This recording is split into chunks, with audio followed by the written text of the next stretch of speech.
Bismillahirrahmanirrahim. Assalamualaikum warahmatullahi wabarakatuh. Sebelumnya saya ingin mengucapkan terima kasih atas kesempatan yang telah diberikan kepada saya, terutama kepada Bapak Profesor Muhammad Yusrin Sanusi. Perkenalkan, nama saya Rizky Wulandari dari Program Studi Pasca Sarjana Kebidanan Universitas Hasanuddin. Nah, hari ini saya akan mempresentasikan tugas mata kuliah IT dan komputerisasi saya dengan tema anemia pada kehamilan. Langsung saja masuk kepada materinya.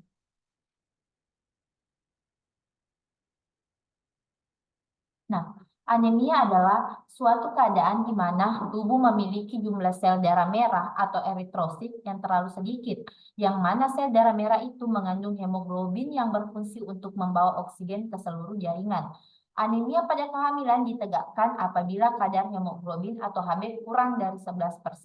Sedangkan Center of Disease Control and Prevention mendefinisikan anemia sebagai kondisi dengan kadar Hb kurang dari 11 gram pada trimester pertama dan ketiga, dan Hb-nya kurang dari 10,5 gram pada trimester kedua, serta 10 kurang dari 10 gram pada pasca persalinan. Kejadian anemia atau kurang darah pada ibu hamil di Indonesia masih tergolong tinggi, yaitu sebanyak 48,9%.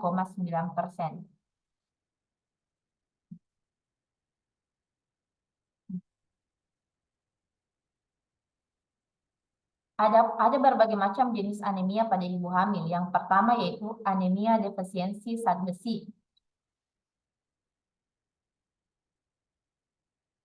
Anemia defisiensi zat besi adalah anemia yang timbul karena kekurangan zat besi sehingga pembentukan sel-sel darah merah dan fungsi lain di dalam tubuh terganggu dan tidak berjalan dengan sebagaimana fungsinya. Defisiensi zat besi terjadi saat jumlah zat besi yang diserap dalam tubuh tidak dapat mencukupi kebutuhan tubuh. Secara umum ada 3 penyebab anemia defisiensi zat besi, yaitu kekurangan intake zat besi dari makanan, meningkatnya kebutuhan akan zat besi yaitu pada masa pertumbuhan janin dalam masa kehamilan, serta asupan pada penderita penyakit menaun, dan meningkatnya pengeluaran zat besi dari tubuh karena pendarahan, cacingan, dan masa menstruasi. Kemudian yang kedua itu anemia defisiensi folat, yaitu anemia defisiensi vitamin B12.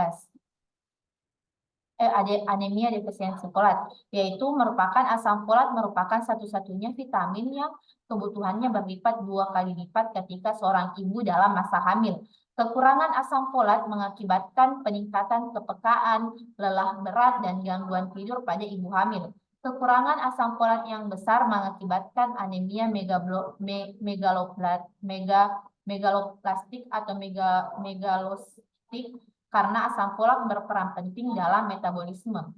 Pada metabolisme normal akan diubah menjadi energi, pematangan sel darah merah, sintesis DNA, pertumbuhan sel, dan pembentukan heme. Gejala anemia defisiensi zat besi adalah diare, depresi, merasa lelah berat, merasa ngantuk berat, pucat, dan frekuensi nadi melemah. Kemudian anemia jenis anemia yang ketiga yaitu anemia defisiensi vitamin B12, di mana ibu kekurangan vitamin B12 pada saat hamil yang dapat menyebabkan anemia. Lanjut, tanda dan gejala anemia pada ibu hamil. Ibu hamil dengan anemia biasanya muncul keluhan ibu hamil dengan anemia merasa lemah, letih, lesu, pusing, tenaga berkurang, pandangan mata berkunang-kunang, terutama bila bangkit dari duduk. Selain itu, melalui pemeriksaan fisik akan ditemukan tanda-tanda pada ibu hamil seperti pada wajah, di selaput lendir kelopak mata, bibir, dan kuku penderita biasanya nampak pucat. Bahkan pada penderita anemia yang berat, dapat mengakibatkan sesak nafas yang bisa menyebabkan jantung melemah. Sedangkan menurut Syafruddin pada tahun 2011, tanda dan gejala anemia bermula dengan berkurangnya konsentrasi Hb selama kehamilan, mengakibatkan suplai oksigen ke seluruh jaringan tubuh berkurang sehingga menimbulkan tanda dan gejala anemia. Nah, adapun tanda dan gejala anemia yang pertama itu tubuh lemah, letih, dan lesu secara terus-menerus, pusing, sesak nafas, kemudian detak jantung cepat atau tidak teratur, sakit atau nyeri dada, kulit, bibir, dan kuku memucat, tangan dan kaki akan menjadi dingin, kemudian sulit berkontraksi, dan kulit mudah memar. Dan tungkai bawah bergerak tanpa kontrol. Nah, adapun faktor penyebab anemia pada ibu hamil. Yang pertama yaitu pola konsumsi. Kejadian anemia sangat erat jika dihubungkan dengan pola konsumsi yang rendah kandungan zat besinya, serta makanan yang dapat memperlancar dan menghambat absorpsi zat besi. Kemudian yang kedua itu sosial dan ekonomi. Kondisi lingkungan sosial sangat berkaitan dengan kondisi ekonomi di suatu daerah dan menentukan pola konsumsi makanan dan gizi yang dilakukan oleh masyarakat setempat. Misalnya kondisi di pedesaan dan perkotaan memiliki pola konsumsi dan makanan gizi yang berbeda pula. Kondisi ekonomi seseorang sangat menentukan dalam penyediaan makanan dan kualitas gizi. Semakin tinggi tingkat perekonomian seseorang, maka kemungkinan akan semakin baik status gizinya. Kemudian yang ketiga yaitu pengetahuan. Ibu hamil yang memiliki tingkat pengetahuan rendah beresiko mengalami defisiensi zat besi.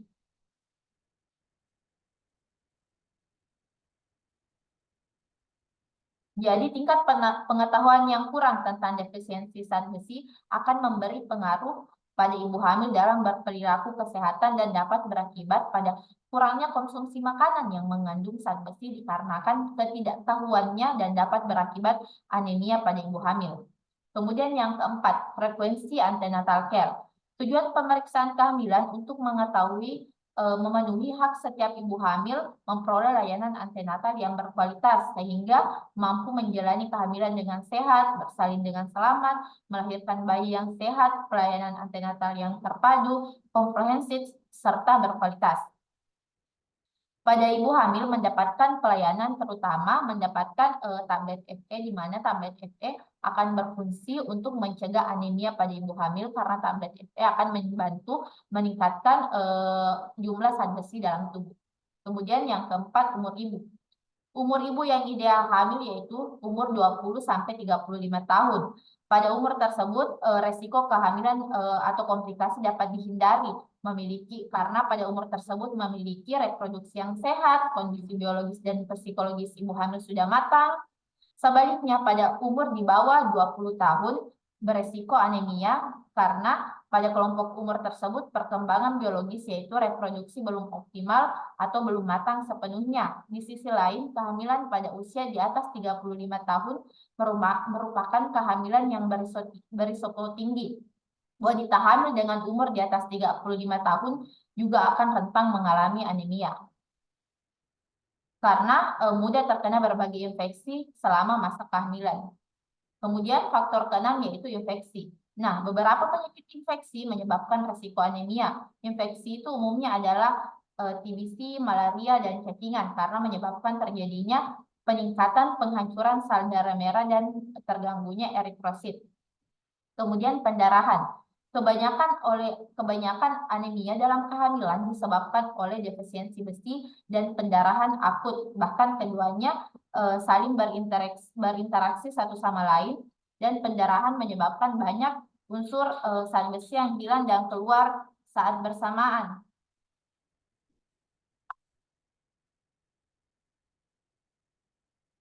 Nah, kemudian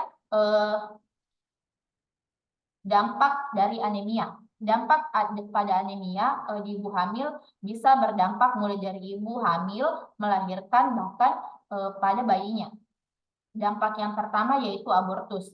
Terdapat hubungan yang erat pada ibu hamil dengan abortus karena kadar hemoglobin yang rendah pada ibu hamil akan menyebabkan mudahnya terjadi abortus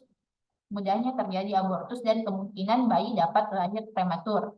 Sedangkan yang kedua yaitu ketuban pecah dini. Nah, ketuban pecah dini dapat disebabkan oleh anemia karena sel-sel tubuh tidak cukup mendapat pasokan oksigen sehingga kemampuan jasmani menjadi menurun. Nah, anemia pada wanita hamil dapat meningkatkan frekuensi komplikasi pada kehamilan dan persalinan. Kemudian yang ketiga adalah pendarahan postpartum. Nah, ibu bersalin akan lebih mudah mengalami keletihan otot uterus yang mengakibatkan kis terganggu. Nah, jika HIS terganggu, maka kontraksi uterus tidak dapat berkontraksi dengan baik. Saat kontraksi uterus tidak dapat dengan baik, maka akan mengakibatkan pendarahan pada ibu pada saat melahirkan. Kemudian yaitu kala satu lama. Nah, kala satu lama. Kemudian yang kelima adalah berat badan lahir rendah atau BBLR. Ibu bersalin dengan anemia akan lebih mudah mengalami berat badan lahir rendah karena saat anemia ibu akan kekurangan pasokan oksigen dan pasokan nutrisi sehingga bayinya akan mendapatkan kekurangan nutrisi. Kemudian selanjutnya adalah penata laksanaan anemia dalam kehamilan. Nah, yang pertama yaitu pemberian tablet zat besi selama kehamilan. Nah, ini merupakan salah satu program pemerintah yaitu memberikan tablet FE pada ibu hamil. Pemberian suplemen zat besi merupakan salah satu cara yang dianggap paling cocok bagi ibu hamil untuk meningkatkan kadar Hb sampai pada tahap yang diinginkan. Karena sangat efektif di mana satu tablet mengandung 60 mg Fe dan 0,25 asam folat. Setiap tablet setara dengan 200 mg ferrous sulfat.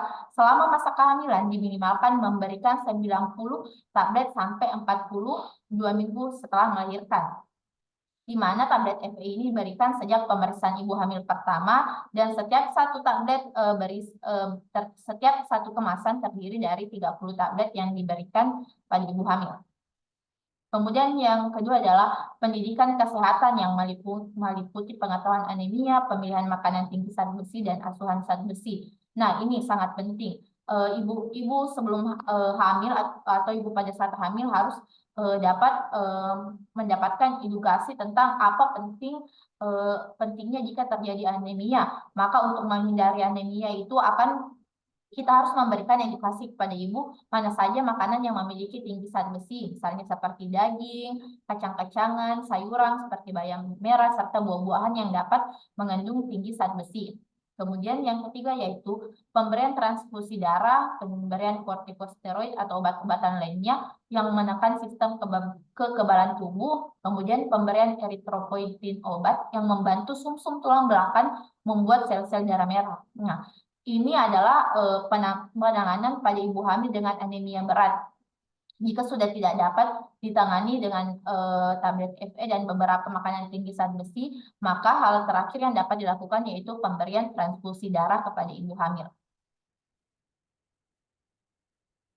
Kemudian kebutuhan gizi pada ibu hamil.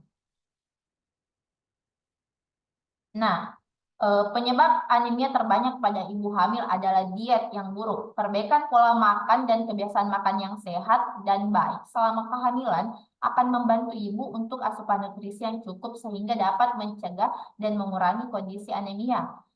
Nah, makanya pada saat hamil konsumsilah banyak makanan yang kaya protein, zat besi, dan asam folat yang dapat diperoleh dari hewan maupun tanaman. Seperti daging, hati, telur adalah sumber protein yang baik bagi tubuh. Nah, hati juga banyak mengandung zat besi, vitamin A, dan berbagai mineral lainnya. Sedangkan kacang-kacangan seperti gandum, beras yang masih ada kulit arinya seperti beras merah dan sereal merupakan bahan tanaman yang kaya protein nabati dan kandungan asam folat atau vitamin B lainnya.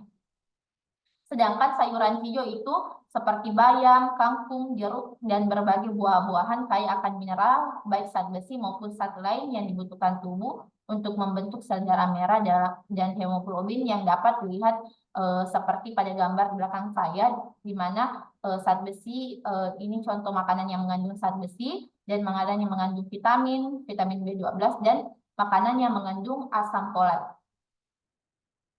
Nah, selanjutnya, yang paling penting diperingatkan kepada ibu hamil yaitu untuk mengkonsumsi tablet Fe. Nah, konsumsi tablet Fe pada ibu hamil ini sangat penting untuk pemenuhan kebutuhan zat besi dalam tubuh. Pemberian tablet Fe merupakan salah satu program pemerintah untuk menangani anemia. Karena tablet Fe memiliki beberapa fungsi sebagai berikut, yaitu menambah asupan nutrisi pada janin, mencegah anemia defisiensi zat besi, mencegah pendarahan pada saat persalinan, dan menurunkan resiko kematian pada ibu karena pendarahan pada persalinan.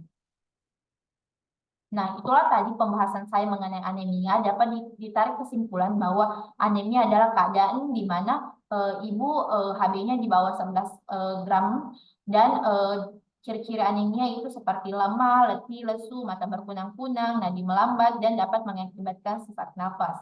Dan penanganan yang dapat dilakukan untuk menangani anemia yang pertama yaitu edukasi kepada ibu tentang anemia, edukasi makanan yang mengandung zat besi, kemudian pemberian tablet Fe, dan yang terakhir yaitu melakukan transfusi darah.